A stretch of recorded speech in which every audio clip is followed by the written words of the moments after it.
बिस्मिल्लाहिर्रहमानिर्रहीम। अस्सलाम वालेकुम dear student. 10th class theorem 2 chapter number 9 for science group.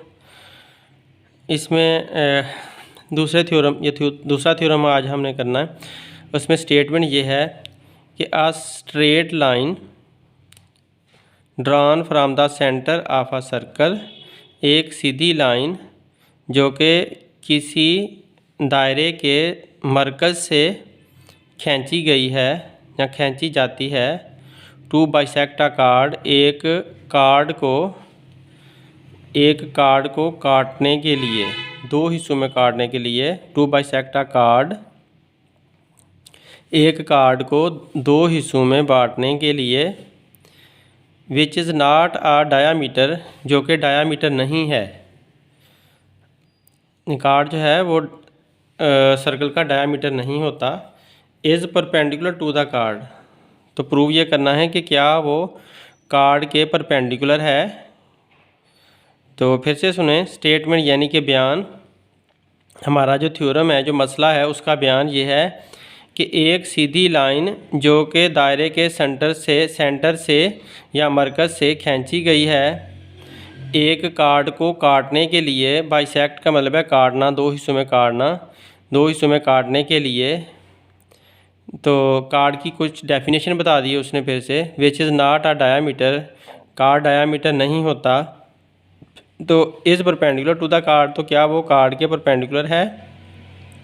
अब इस स्टेटमेंट में या इस बयान में जो बातें समझने वाली थी वो मैंने फिर से अलग-अलग निकाल ली हैं। अब देखें, अ स्ट्रेट लाइन, एक सीधी लाइन क्या होती है। ये मैंने ए बी सीधी लाइन बना दिया है, उसके ऊपर ये लाइन का निशान लगा दिया ए बी, और ये ऊपर डैश का जो निशान है वो लाइन का निशान है, सिंबल है लाइन की। तो लाइन ए बी ऐसे भी हो सकती है जो कि हॉरिजॉन्टल है, और ऐसे वर्टिकल भी लाइन लगा सकते हैं, इस तरह से भी लगा सकते हैं, किसी और तरह से ऐसे भी आप लाइन लगा सकते हैं। तो ये बहरहाल ए बी एक स्ट्रेट लाइन है, सीधी लाइन है, इसमें कोई बाल नहीं आता। तो ये नंबर 1 नंबर 2 मैंने लाइंस के या फिगर के नंबर दे दिए हैं। अब सर्कल के बारे में बात हुई है, तो सर्कल क्या होता है। सर्कल एक दायरा होता है जिसका कोई सा मरकज़ होता है, सेंटर होता है, जिसको मैंने सेंटर को ओ से ज़ाहिर किया है, और ये सारा एक सर्कल बनाया है। तो फिगर 1 के अंदर ये एक सर्कल है। तो अब ये एक और सर्कल बनाया है ये, तो इसके ऊपर मैंने कार्ड भी लगा दिया है। इसके ऊपर मैंने इसका रेडियस भी बना दिया है, साथ सर्कल का रेडियस बना दिया है। ठीक है, तो ये फिगर नंबर 2 में जो मैंने सर्कल बनाया है उसका साथ रेडियस भी दिखा दिया है कि ये वाली लाइन रेडियस होती है। तो जो सेंटर को किसी एक साइड पे मिला रही होती है, तो ये सेंटर को किसी एक साइड पे मिला रही है, ये भी सेंटर को किसी एक साइड से पे मिला रही है, तो ये रेडियस है। तो इस तरह ये एक सर्कल है जिसका सेंटर ओ है, जिसका मरकज़ा ओ है, और इसका ये एक रेडियस दिया हुआ है। रेडियस का नाम आप आर रख लें, तो इसका रेडियस आर है, ये रेडियस आर है। तो अब बाइसेक्ट का मतलब होता है काटना, दो हिस्सों में काटना। दो हिस्सों में एक हिस्सा बड़ा एक हिस्सा छोटा हो जाए कोई बात नहीं, बस दो हिस्सों में आपने काटना है। तो इसको अब दो हिस्सों में हमने काट कर दिखाया है। तो मैंने एक लाइन बनाई है ए बी, और उसको पी क्यू के साथ काट दिया है, एक और लाइन पी क्यू के साथ काट दिया, और पी क्यू को मैंने बाइसेक्टर का नाम दे दिया है कि पी क्यू जो है ना एक बाइसेक्टर है ए बी लाइन का। इसी तरह यहाँ पर मैंने ए बी लाइन को ऐसे बना लिया है, वर्टिकल हालत में बना लिया है, और उसको फिर से मैंने काट दिया है पी क्यू लाइन के ज़रिए से। तो अब पी क्यू लाइन उसका हॉरिजॉन्टल बन गई है, और वो बाइसेक्टर है, उसने काटा उस लाइन को। तो इस तरह से हम लाइनों को बाइसेक्ट कर सकते हैं, दो हिस्सों में काट सकते हैं। तो ये लाइंस को मैंने दो हिस्सों में काट कर दिखाया। अब कार्ड क्या होता है। कार्ड ये होता है कि आप एक सर्कल बनाएं और सर्कल के किसी भी दो पॉइंट को मिला दें जो कि उसके सर्कमफेरेंस के ऊपर हों। ये जो दायरे का ये सारा साइड होती है ना, इसको सर्कमफेरेंस बोला जाता है। ये लाइन जो दायरे की जा रही है ये सारी सर्कमफेरेंस कहलाती है। ये सारी लाइन जो गोल सारी लाइन इर्द गिर्द घूमी हुई है, ये सारी सर्कमफेरेंस है। तो सर्कमफेरेंस के ऊपर, सारे सर्कमफेरेंस के ऊपर कोई से दो नुक्ते अगर आपस में मिला दिए जाएं तो जो लाइन बनती है उन नुक्तों को मिलाने से, उन पॉइंट्स को मिलाने से वो कार्ड होती है। तो यहाँ पर देखें, मैंने यहाँ पर इधर नुक्ते बना लिए, उन नुक्तों को आपस में मिला दिया, उन डॉट्स को आपस में मिला दिया, तो फिर यहाँ पर एक कार्ड बन गया। पहले यहाँ पर कार्ड बना हुआ था, अब एक साइड पर कार्ड बन गया। तो रेडियस जो है वो तो सेंटर से एक साइड पे होता है, सेंटर को किसी एक साइड से मिलाने के साथ जो लाइन मिलती है वो रेडियस होता है। जबकि कार्ड में और डायामीटर में एक वाज़ेह फ़र्क है। कार्ड देखो कोई से दो पॉइंट्स को मिलाने से मिलता है, और वो कार्ड जो है कभी भी सेंटर में से नहीं गुजर सकता। तो ये सेंटर पर नहीं आता, ये पीछे पीछे ही रह जाता है, किसी दो पॉइंट्स को मिलाने से बन जाता है, तो सेंटर तक नहीं पहुंच पाता। जबकि डायामीटर सेंटर के अंदर से गुजर कर जाता है। ये इसका सेंटर है, सर्कल का सेंटर है, और सेंटर के बिल्कुल अंदर से गुजर कर जा रही है जो लाइन, वो कार्ड कहलाती है। तो कार्ड, इस फिगर नंबर 1 का कार्ड ये मैंने दिखा दी, डायामीटर मैंने दिखा दिया है। सेंटर से गुजरने वाली लाइन डायामीटर कहलाती है। और यहाँ पर जो है, जो सेंटर से नहीं गुजर पाती, कोई से दो पॉइंट को मिला देती है, जो कि सर्कमफेरेंस के ऊपर हूँ, उसको कार्ड कहते हैं। तो एक और मैंने डायामीटर बना कर दिखाया है। डायामीटर ज़रूरी नहीं कि ऐसा ही हो, डायामीटर ऐसे भी हो सकता है, डायामीटर ऐसे भी हो सकता है। तो किसी भी डायरेक्शन में डायामीटर आप बना सकते हैं, लेकिन शर्त यह है कि आपको वो लाइन सेंटर से गुजारनी होगी और बिल्कुल सीधी हो, सेंटर से गुजार कर बिल्कुल सीधी ले जाएं और दोनों तरफ किनारों को टच कर दें या सर्कमफेरेंस को टच कर दें, तो वो जो लाइन होती है वो डायामीटर बन जाती है। तो डायामीटर को अमूमन कैपिटल डी या स्मॉलर डी से ज़ाहिर किया जाता है, जबकि जो रेडियस होता है उसको स्मॉलर आर या कैपिटल आर से ज़ाहिर किया जाता है। इसके अलावा आप A B B C C D वगैरह दो दो पॉइंट से भी ज़ाहिर कर सकते हैं, तो वो ज़ाहिर करने के मुख्तलिफ तरीके होते हैं। उसके बाद परपेंडिकुलर की बात हुई है, तो परपेंडिकुलर आप लोगों को पता है पहले भी, तो मज़ीद एक्सप्लेन कर देता हूँ। ये एक ए बी लाइन है, ए बी लाइन के ऊपर कोई सी आप सीधी लाइन पी क्यू खींचें जो ऐसे हो कि उसके ऊपर, ए बी लाइन के ऊपर 90 का एंगल बना रही हो। इस तरफ अगर 90 का बनेगा तो इस तरफ भी लाजमी 90 का ही बनेगा। दोनों तरफ 90 डिग्री का अगर जाविया बना रही हो, एंगल बना रही हो, तो ऐसी लाइन को परपेंडिकुलर बोला जाता है। फिर से देखें, ए बी लाइन एक लाइन है, उसके ऊपर पी क्यू लाइन तब परपेंडिकुलर होगी अगर वो पी क्यू लाइन उसके ऊपर 90 का एंगल बना रही हो। तो यहाँ पर देखें, मैंने ए बी फिर से एक लाइन बनाई और उसके ऊपर एस टी लाइन खींची, तो ये फिर यहाँ पर 90 का एंगल बना रही है। बेशक ए बी लाइन कुछ टेढ़ी है, लेकिन जो एस टी लाइन है वो तो एग्जैक्टली उसके ऊपर 90 का एंगल बना रही है, एल शेप बना रही है। ये याद रखा करें कि एल शेप होता है 90 के एंगल के लिए, एल शेप होती है। तो अगर ये S T line A B के ऊपर 90 का एंगल बना रही है, तो हम ये कहेंगे कि S T line A B के ऊपर परपेंडिकुलर है। तो परपेंडिकुलर के लिए और भी काफ़ी ज़्यादा अल्फाज इस्तेमाल हो सकते हैं, काफ़ी वर्ड्स इंग्लिश में इस्तेमाल होते हैं, तो बच्चे कंफ्यूज हो जाते हैं कि इसका मतलब क्या है।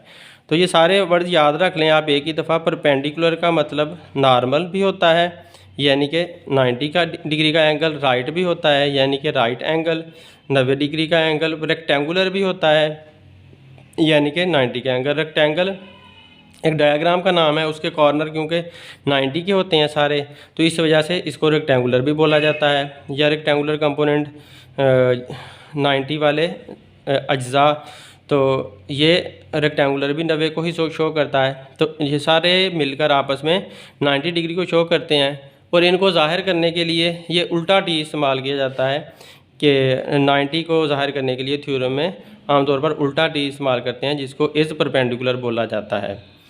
उसके बाद सप्लीमेंट्री एंगल्स के बारे में बात हुई है आपके थ्योरम में। तो सप्लीमेंट्री एंगल्स क्या होते हैं? ऐसे दो एंगल्स जिनको आपस में मिलाओ तो 180 आंसर आ जाए। देखिए, मैंने 90 और 90 को प्लस किया तो 180 डिग्री आंसर आ गया। अगर मैंने 60 और 120 को प्लस करके देखा तो वो भी 180 आ गया। तो जो दो एंगल्स, कोई से भी दो एंगल्स जिनको प्लस करो, जमा करो, तो आंसर 180 डिग्री आ जाए, वो सारे सप्लीमेंट्री एंगल्स होते हैं। सप्लीमेंट्री एंगल्स एंगल्स का एक पेयर होता है जो आपस में मिलकर 180 डिग्री आंसर देता है। तो यहाँ पर देखो, ये 90 डिग्री इस साइड वाला और ये 90 डिग्री इस साइड वाला, ये दोनों आपस में मिलकर 180 आंसर दे रहे हैं। तो इसका मतलब है ये दोनों सप्लीमेंट्री एंगल्स हैं। और सप्लीमेंट्री एंगल देखो एक सीधी लाइन को मुकम्मल कर देते हैं। ये सीधी लाइन के ऊपर एक तरफ 90 दूसरी तरफ 90, टोटल सीधी लाइन 180 की होती है। तो सप्लीमेंट्री एंगल जो है ना, एक पूरी सीधी लाइन को ज़ाहिर कर रहे होते हैं सीधी लाइन के ऊपर, क्योंकि दोनों एंगल्स आ जाते हैं। तो ये वाले भी देखो 180 बन रहे हैं तो ये भी सीधी लाइन पर ही आएंगे, ये 180 बन रहे हैं तो ये भी सीधी लाइन पर आएंगे। फ़र्क ये होगा कि 30 वाला छोटा होगा, 150 वाला बड़ा एंगल बन जाएगा। इसी तरह 120 वाला बड़ा एंगल होगा और 60 डिग्री का छोटा एंगल आ जाएगा। तो इस तरह से मिलकर ये 180 एंगल बनाते हैं, जो कि एक स्ट्रेट लाइन एंगल होता है, या जिसको स्ट्रेट एंगल भी बोला जाता है, सीधा ज़ाविया। थ्योरम के बारे में जो मेन पॉइंट्स थे, जो मेन बातें थी समझाने वाली, वो समझा दी हैं। तो उम्मीद है आप लोगों को समझ आ गई होंगी, लेकिन फिर भी आप लोगों को कुछ पूछना हो तो कमेंट्स में बता दिया करें, मैं इंशाल्लाह एक्सप्लेन कर दूंगा। उसके बाद अब हम थ्योरम की तरफ चलते हैं। ये हमारा थ्योरम है और थ्योरम आप लोगों ने समझना है गौर से। और मैंने इतनी डायग्राम इसलिए बनाई हैं कि आप लोग कभी भी किसी एक थ्योरम को दूसरे में गुड़मुड़ ना कर सकें। आप लोगों को ऐसा मसला ना पेश आ सके कि डायग्राम किसी और की बना दो और थ्योरम किसी और का लिख दो, जो मोस्टली बच्चे कर जाते हैं। तो इस टेंशन से बचने के लिए मैंने इतनी डायग्राम बनाई हैं, एक एक पॉइंट को वाजे किया है कि बच्चा ऐसा अब भूल सके ही ना कि किसी और थ्योरम की डायग्राम किसी और में लगा पाए। तो जो थ्योरम की स्टेटमेंट होती है उसके दो हिस्से होते हैं। एक हिस्सा उसका गिवन वाला हिस्सा है। तो हमारी जो स्टेटमेंट है उसका given part of the statement का जो गिवन वाला पार्ट है वो कौन सा है, जिसकी मदद से हमने डायग्राम बनानी होती है। तो given part of the statement, यानी कि स्टेटमेंट का जो वो हिस्सा जो दिया गया है, जो हमें मालूमात देता है, जो हमें डायग्राम बनाने के मालूमात के बारे में मालूमात देता है, जो हमें ये बताता है कि हमें क्या कुछ पहले ही दे दिया गया है, हमारी मदद किस तरह से की गई है। तो वो हिस्सा मैंने पहले बना दिया है, उसकी डायग्राम भी बना दी है और वो हिस्सा भी थ्योरम का निकाल दिया है। वो थ्योरम का हिस्सा कौन सा है? A straight line drawn from the centre of a circle to bisect a chord which is not a diameter. एक सीधी लाइन जो किसी दायरे के सेंटर से खींची जाती है एक कार्ड को काटने के लिए। ये कार्ड के मुझसे स्पेलिंग गलत लिखे गए यार। पहले एक कार्ड को काटने के लिए कार्ड क्या होता है? विच इज़ नॉट अ डायमीटर, वो डायमीटर नहीं होता। तो उसको काटने के लिए एक सीधी लाइन खींची गई है। तो देखें, मैंने जो कुछ उसने कहा है मैंने वो कर दिया। अ स्ट्रेट लाइन, ये मेरी वही सीधी लाइन है। ड्रॉन फ्रॉम द सेंटर, ये सेंटर से ही मैंने खींची है। ऑफ अ सर्कल, ये सारा एक सर्कल है।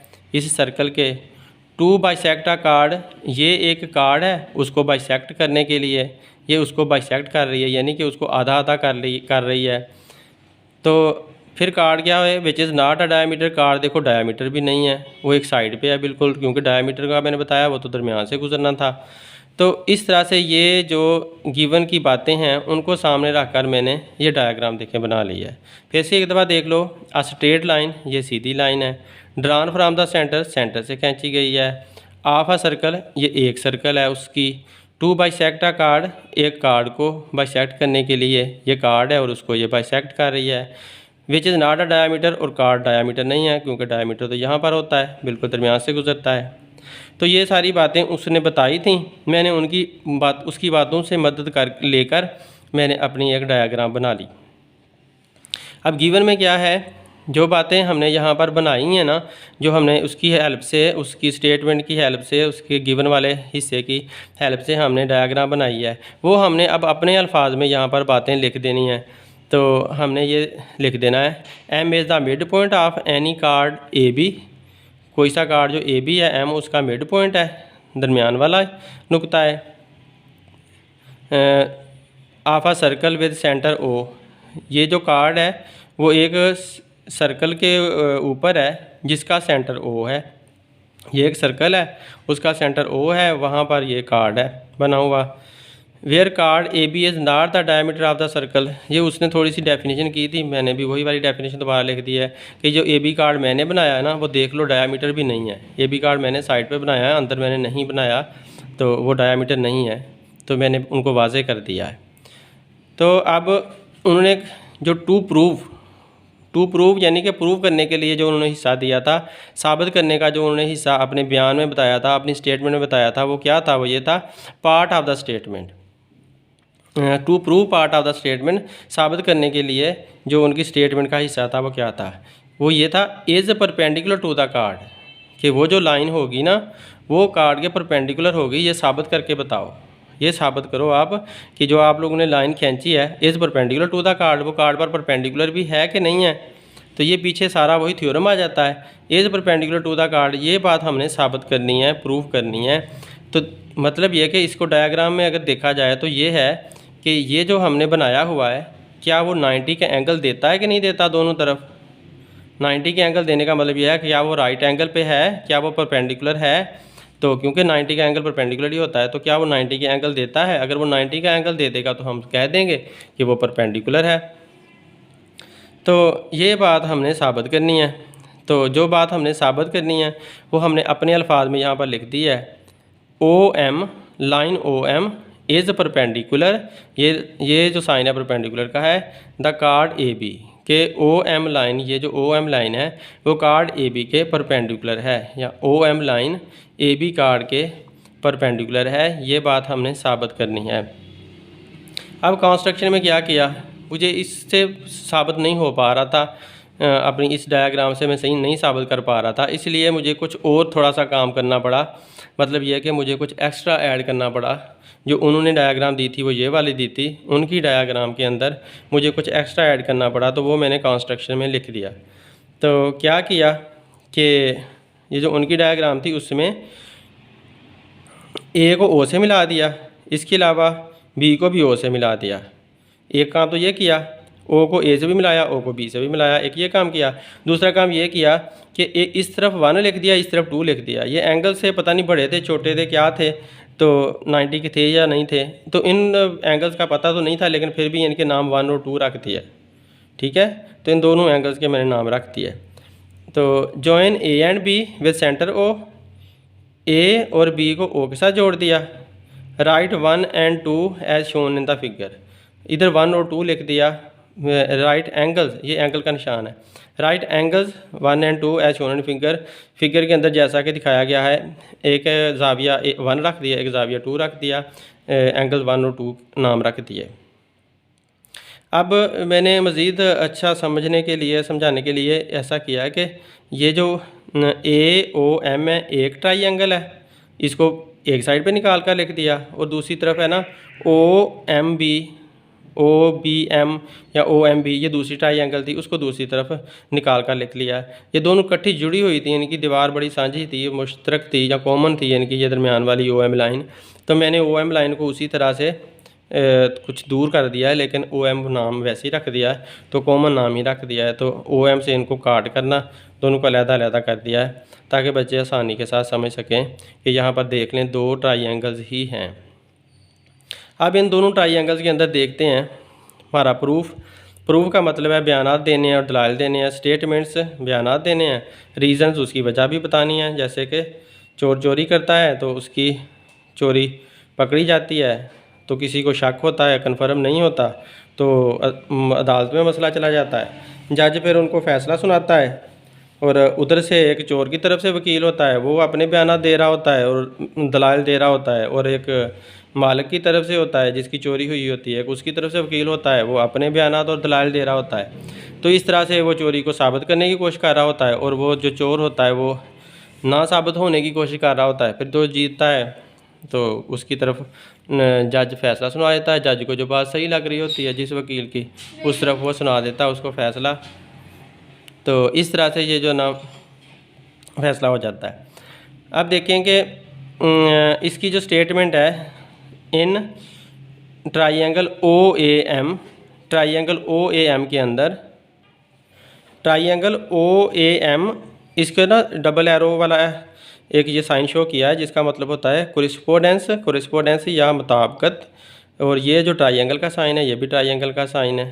तो ये ट्राइंगल OBM, तो OAM जो कि ये ट्राइंगल है OAM, ये वाली ट्राइंगल, इसकी कोरिस्पोंडेंस है, इसकी मुताबिकत हमने कायम करनी है। यानी कि इनको देखना है कि ये बराबर बराबर हैं कि नहीं है OBM के साथ। यहाँ से भी देख लो आप, OAM OBM, एक ये वाली ट्राइंगल एक ये वाली ट्राइंगल, ये दो ट्राइंगल हैं, इनकी मुताबिकत देखनी है। तो मुताबिकत देखने का मतलब ये है कि इनकी हर एक साइड को, हर एक एंगल को चेक करना है।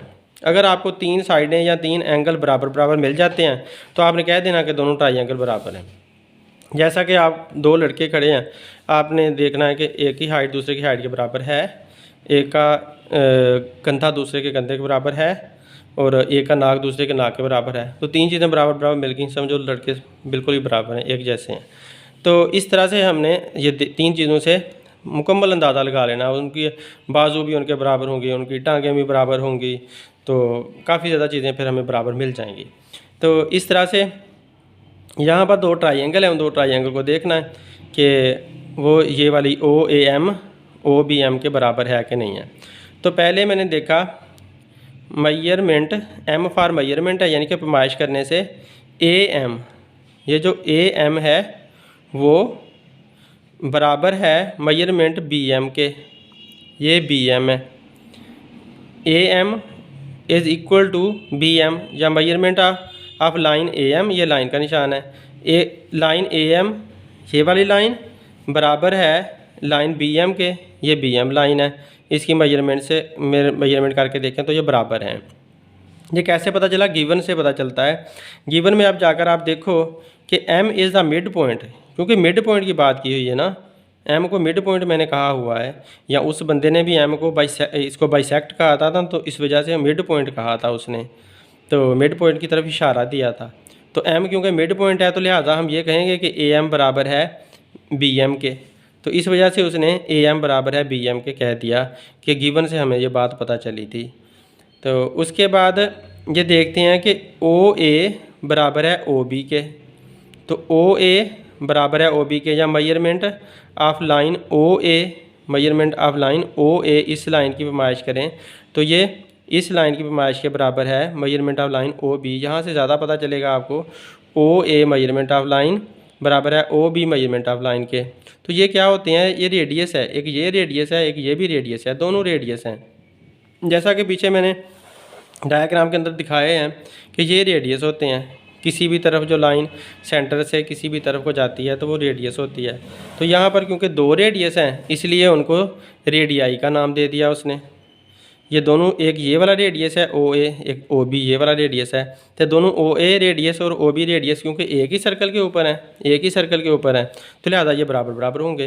Radius of the same circle, एक ही सर्कल के रेडियस हैं तो बराबर बराबर होंगे। अगर ये 2 सेंटीमीटर है तो ये भी 2 होगा, अगर ये 4 है तो ये भी 4 सेंटीमीटर होगा।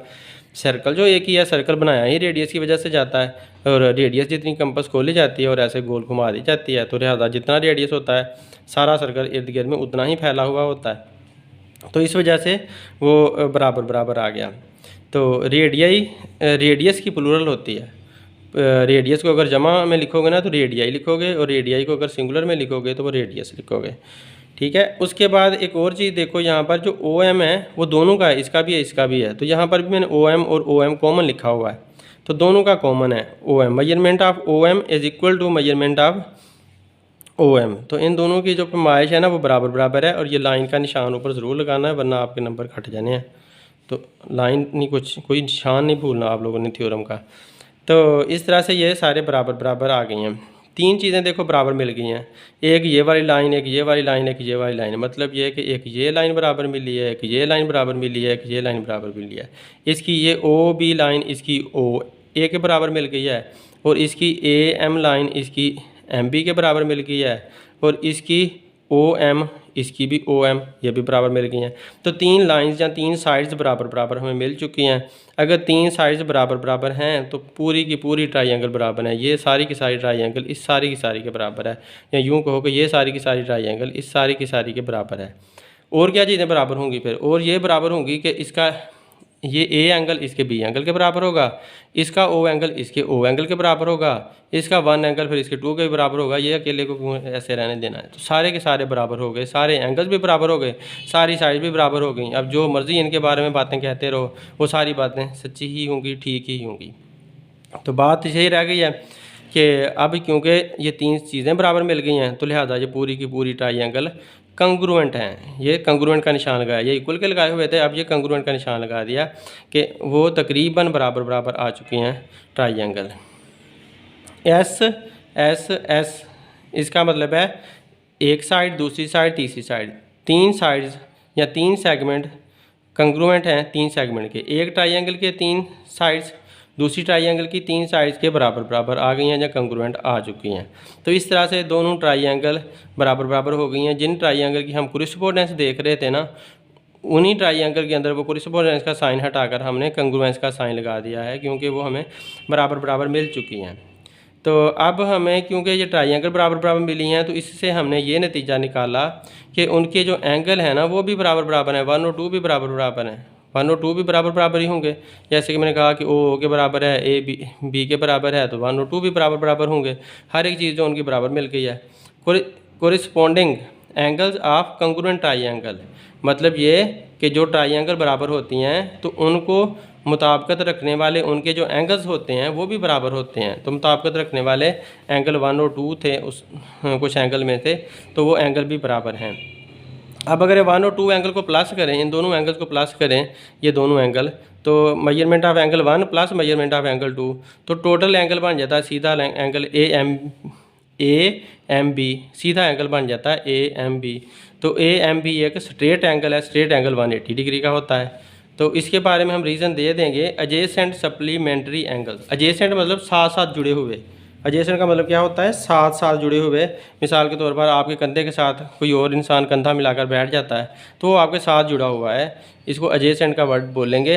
तो adjacent supplementary angle, supplementary angle क्या होते हैं? ऐसे एंगल जिनको प्लस करें तो 180 का आंसर आ जाए। तो दो एंगल इनको प्लस कर रहे हैं तो 180 का आंसर आ रहा है, इस वजह से ये सप्लीमेंट्री हैं। और एडजेसेंट का मतलब ये है कि साथ साथ जुड़े हुए हैं, ये इसके साथ जुड़ा हुआ है, ये इसके साथ जुड़ा हुआ है, साथ कंधे के कंधा मिलाकर बैठे हुए हैं। तो अब अगर हम अकेले अकेले को देखें तो वो 90 का बनता है, क्योंकि हमें ऊपर पता है कि वो दोनों बराबर बराबर हैं, इसलिए 1 और 2 बराबर बराबर हैं और वो 90 डिग्री के बराबर हैं। तो इस 1 और इस 2 से ये बात सच साबित हो जाती है कि जो 1 और 2 एंगल हैं वो 90 के प्रूव हो चुके हैं, जिसकी वजह से हम ये कहते हैं कि 90 के एंगल को कि वो परपेंडिकुलर होता है। तो लिहाजा O M a perpendicular to A B, ये जो ओ एम है वो ए बी लाइन के जो कि कार्ड थी उसके परपेंडिकुलर ही है। इडिस्ट का मतलब है दैट इज़, आई ई का मतलब है दैट इज़, इसका मतलब होता है बिकॉज, और ये फिर इडिस्ट है बिकॉज, और ये अगली लाइन को ज़ाहिर करने के लिए ये निशान लगाया जाता है। तो इस तरह से हमारा ये पूरा थ्योरम प्रूफ हो चुका है। तो ये समझाने के लिए मैंने इतनी ज़्यादा डायग्राम बनाई हुई हैं और एक्स्ट्रा बातें भी की हैं। आप लोगों ने टेंचर को या जब आप पेपर दे रहे हैं उस वक्त आप लोगों ने समझाने नहीं बैठना, बल्कि आप लोगों ने प्रिपेयर यूअर टेक्स्ट बुक, आपने अपनी टेक्स्ट बुक से ही तैयार करना है, टेक्स्ट बुक के मुताबिक आपने लिखना है, ना मेरे मुताबिक लिखना है, बस मेरे मुताबिक समझना है। और याद आप लोगों ने टेक्स्ट बुक से करना है, याद करने की अब ज़रूरत ही नहीं पड़ेगी क्योंकि आप लोगों को समझ आ चुका है। एक दो दफ़ा आप देखोगे तो आप लोगों को वैसा का वैसा लिखना भी आ जाएगा। Thank you for watching my channel. अल्लाह हाफिज़।